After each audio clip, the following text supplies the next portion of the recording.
안녕하세요. 마데테스에 사는 이야기 마데테스입니다. 오늘은 좀 무거운 얘기는 좀 하려고 그래요. 또 시대라기보다 이게 1년에 한 번 있는 연례 행사거든요.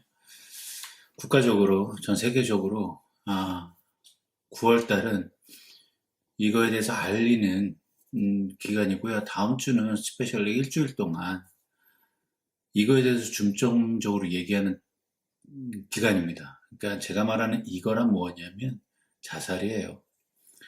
제 그 유튜브의 초기 영상에 보면, 그 1년 전 초기 영상에 보면 자살에 대한 여러 가지 일반인들에 대한 뷰가 있습니다.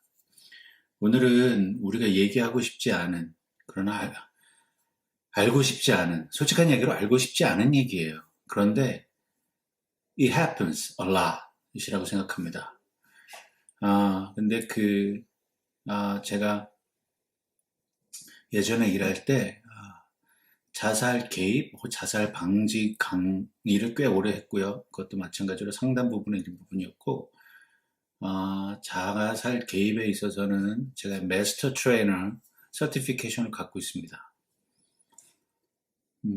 코비드 때문에 아직 제가 그 강의를 아직 해본 적이 없네요. 거의 18개월, 2년 가까이 됐네요. 코비드가 빨리 끝나서 제가 다시 그런 강의를 다시 할 수 있으면 좋겠는데, 어쨌든 오늘 제가 얘기하고 싶은 것은 불편하지만 우리 자폐 공동체에도 이 자살이 있다는 것을 알리고 싶어 해서였습니다. 그럼 얼마나 심각하냐? 우리가 사실 표면적으로 느끼지 않아서 그렇죠. 그 TV에서 연예인들 자살들만 얘기해서 자살이 있다. 근데 자살을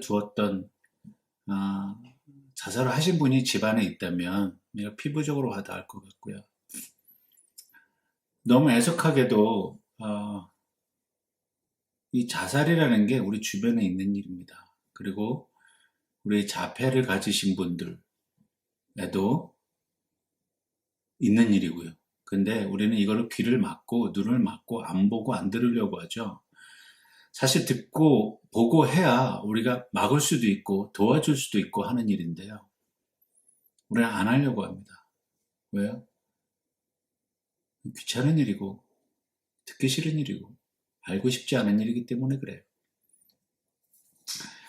제가 오늘 사용할 통계는 여기 Suicide Prevention Resource Center에서 나온 그 아티클이고요. 이거는 올해 4월 23일 날 작성된 글입니다.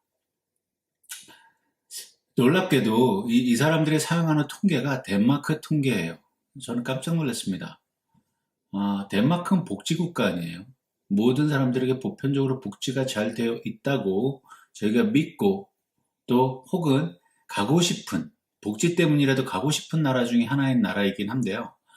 이 나라에서 1995년부터 2016년까지 통계를 낸 것입니다. 참 아이러니하게도 우리 자폐인들이 자살률이 혹은 자살을 시도했던 율이 일반인보다 어마어마하게 높아요. 대략 3배 정도 높습니다. 그러니까 남자 자폐들 같은 경우는 일반인보다 자살로 인해서 죽은 사람이 3배가 높고요. 여자도 2.6배라고 합니다. 그러니까 우리가 이걸 분명히 프리벤트, 예방을 하거나 인터베인, 개입을 해서 막을 수가 있을 텐데요. 못하고 있다는 현실이 너무나 안타깝습니다. 물론 자폐인들 같은 경우는 중증장애인, 그러니까 마일드 같은 경우는 혼자 생활하기 가능하기 때문에 사실 트래킹하기는 사실 어렵다고 봐요. 독립적인 인격체이고, 물론 다 독립적인 인격체이죠. 독립적으로 생활할 수 있는, that's what I meant. 독립적으로 생활할 수 있는 마일드에 계신 분들은 혼자서 살아가기 때문에 우리가 그들이 겪는 고통을 알 수가 잘 없습니다. 우리가 깊이 체킹하지 않으면 알 수가 없어요. 그 다음에 마일드나, 모더레이시나 세비어리티 있는 분들은 그래도 주변에 조력자들이 있기 때문에 그래도 트래킹이 가능하다고 생각합니다. 이들이 어떤 심리적, 정신적 스트러글을 하고 있는지, 어떤 모습을 지나가고 있는지 우리가 체킹할 수 있다고 생각해요. 통계를 다 말씀드리진 않겠습니다. 너무나 잔인한 것 같아요. 그러나 이게 현실이란 얘기입니다. 그러면 우리 자폐인들, 우리 자폐 아이들 혹은 자폐 어른들이 자살하는 가장 큰 이유는 뭘까요? 일반인들이 자살하는 이유는 가장 큰 이유가 경제적인 이유, 그 다음에 결혼 생활에서의 불만족, 그 다음에 왕따, 뭐 등등등 여러 가지가 있어요. 뭐 PTSD도 있고요. 그러니까 그걸 리스트를 나열하자면 일반인들은 굉장히 많은데요. 우리 자폐인들에게 딱 정해질 만한 것은 두 가지로 요약이 된다고 합니다. 불링과 소셜 아이솔레이션이에요. 사회적 단절. 참 슬프게도 우리가 미국에서 살지만 그럼에도 불구하고 우리 아이들이 학교 가면 불링을 경험하게 됩니다. 우리 아이들은 자기 편에 익숙치 않고요. 또한 자기 말 능력이 일반인들에 비해서 현저히 떨어지기 때문에 그래서 어려운 일이 닥치면 말을 먹습니다. 말을 삼킨다고 그러죠. 그래서 속에 있는 것을 내놓지는 않습니다. 그래서 우리가 우리 아이들이 혹은 자폐 어른들 혹은 자폐 어린이들이 겪고 있는 아픔에 대해서 우리가 트래킹할 수가 없어요.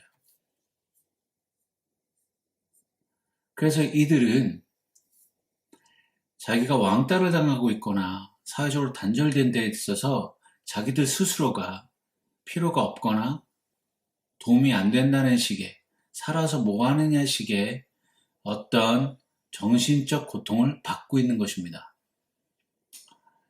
그리고 우리 자폐 아이들 혹은 자폐 어른들이 일반인에 비해서 2배 정도 우울증을 앓고 있다 그래요. 왜냐하면 우리 일반인들이 볼 때 우리 자폐인들이 다름을 아는데요. 자폐인들 스스로도 그들이 다름을 압니다. 그래서 굉장히 그거를 이겨내고 그리고 사회인으로서 살아가려고 굉장히 노력을 많이 하죠. 그런데 사회가 받아주질 않아요. 그들이 하는 노력에 비해서 우리 사회가 그들을 받아들이는 것이 너무나 약합니다. 이번 미국에서도 마찬가지예요. 조롱이나 그런 거는 뭐 한국에 비하면 훨씬 적지만 그럼에도 불구하고 우리는 이 땅에 살아도 이 땅에서도 그런 역할이 있다는 것입니다. 오늘은 좀 무거운 얘기예요. 그러면 우리가 이런 왕따와 사회적 단절에 속한 우리 아이들, 자폐인들을 어떻게 도울 것인가? 일단 사인을 봐야 됩니다. 이거는 일반인들도 마찬가지인데요. 그러니까 저희 아이 같이 넘버벌의 중증 아이는 물론 생각을 해도 이걸 표현할 수 있을까? 혹은 자살이라는 단어를 알까? 사실 갸우뚱해요, 저는. 그런데 보더라인의 경계성 지적 장애를 갖고 있는 자폐인이거나 혹은 아이들과 놀려고 했는데 안 되는 아이들, 그래서 성질적으로 화를 많이 내는 아이들, 그런 아이들의 그 입을 한번 관찰해 보시기 바랍니다. 나 죽을 거야 라고 얘기하면 쉽게 받아들이시면 안 돼요. 얘가 죽을 거야 라는 말을 왜 했지? 이건 어디서부터 시작이 된 걸까라고 파보셔야 돼요. 알아보셔야 돼요. 그래서 그 원인을 찾으셔야 되고, 두 번째, 그 다음에 아이가 행동하고 그 사는 무드가 분위기가 바뀌었어요. 그러니까 굉장히 인게이지하고 인조이하려고 하고 노력하는 아이가 어느 날 갑자기 다 놓고 안 하고 갑자기 행동에 밥을 적게 먹고 운동도 안 하고 움직이지도 않고 방에만 처박혀 있고 막 이러한 이상 행동, 우리가 전에 보지 못했던 행동을 보인다면 자살 징후일 확률이 높거나 굉장히 딥한 우울증이 들어가 있을 확률이 높아요. 꼭 보셔야 되고요. 그 다음에 잠자는 습관이 바뀌었어요. 학교 가길 좋아하던 친구가 늦게 일어납니다. 학교 가기 싫은 거예요. 거기에 누가 있어요. 분명히 나를 괴롭히는 누군가 있기 때문에 학교 가기 싫고, 그리고 학교 가자 그러면 소리 지르고 난리를 칩니다. 왜요? 잠을 못 잤고요. 피곤하고, 그 다음에 그 친구들을 만나기 싫은 어떤 헤이트렛이 있는 거예요, 안에. 그러니까 이런 것들을 잘 보셔야 돼요. 그리고 가족들 모임, 친구들 모임 혼자 떨어져서 놀기 시작합니다. 그래, 그전에는 계속 인게이지하고 계속 그룹에 모여서 같이 어떻게든 소셜을 해보려고 노력했던 친구라면 이것을 하질 않아요. 자꾸 그룹에서 떨어져서 혼자 있으려고 하고 게임하려고 하고 어떤 무언가 사람과 자꾸 얘기 안 하려는 어떤 심리적 행동적 변화가 보이면 분명히 이 안에 어떤 스트러글이 있다는 겁니다. 돌아보셔야 돼요. 방금 전에도 말씀드렸지만 아이가 그 useless고 hopeless고 helpless feeling을 가질 때예요.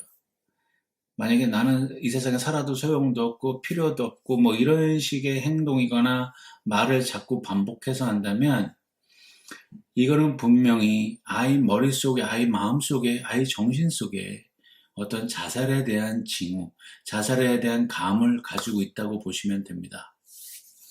그러니까 우리가 빨리 캐치를 해서 그걸 얘기를 해줘야 돼요. 그리고 어떻게 그럼 얘기를 하느냐? 사실 한국 분들한테 이거를 물어보는 굉장히 어렵고요. 제가 미국 사람들을 가르쳤을 때도 Do you think about suicide? Are you gonna kill yourself? 넌 자살에 대해서 생각해 본 적 있니? 혹은 너 스스로 오늘 죽일 거야? 자살을 할 거야? 라고 물어보는 그 질문을 굉장히 어려워합니다. 왜냐하면 해본 적이 없기 때문에 그래요. 만약에 여러분의 자녀가 이런 사인들, 방금 말씀드린 그 몇 가지 사인들만 보셔도 꼭 이 질문을 directly 물어보셔야 돼요. 자살에 대해 생각해 본 적 있니?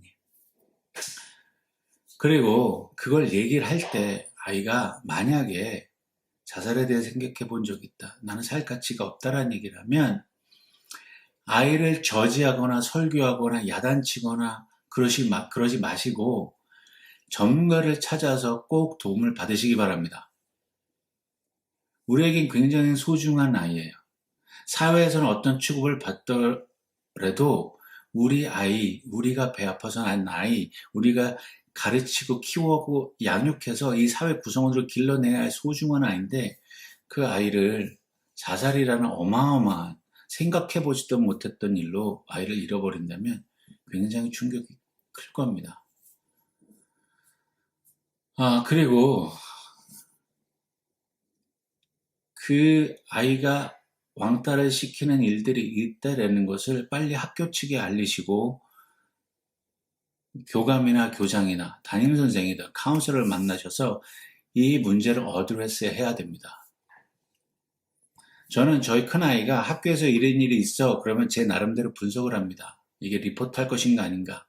리포트할 거라면 저는 큰아이에게 강력하게 얘기합니다. 학교 가서 꼭 리포트해라. 왜냐면 그걸로 인해서 목숨을 끊는 티네이저들이 너무나 많고요. 특별히 아까 또 비기닝에도 말씀드렸지만 우리 자폐 커뮤니티에 자살률이 높기 때문에 그렇습니다. 어쨌든 9월달은 자살 방지의 달이고 자살 계몽의 달입니다. 우리의 소중한 아이들, 이 세상에서 적응하는 것조차 힘들어하는 아이들이 그것을 이겨내지 못하고 스스로 목숨 끊는 일은 없어야 되겠죠. 부모님들이 여러분들의 자녀를 잘 하시겠지만 우리가 속까지 모르기 때문에 잘 체크업하시고 물어보시고 안아주시고 격려하시고 그러셔서 우리 아이들이 잘 견뎌낼 수 있었으면 좋겠습니다. 오늘도 무거운 영상 봐주셔서 감사하고요. 다음에 좀 더 밝고 유익한 정보로 여러분들과 찾아뵙겠습니다. 감사합니다.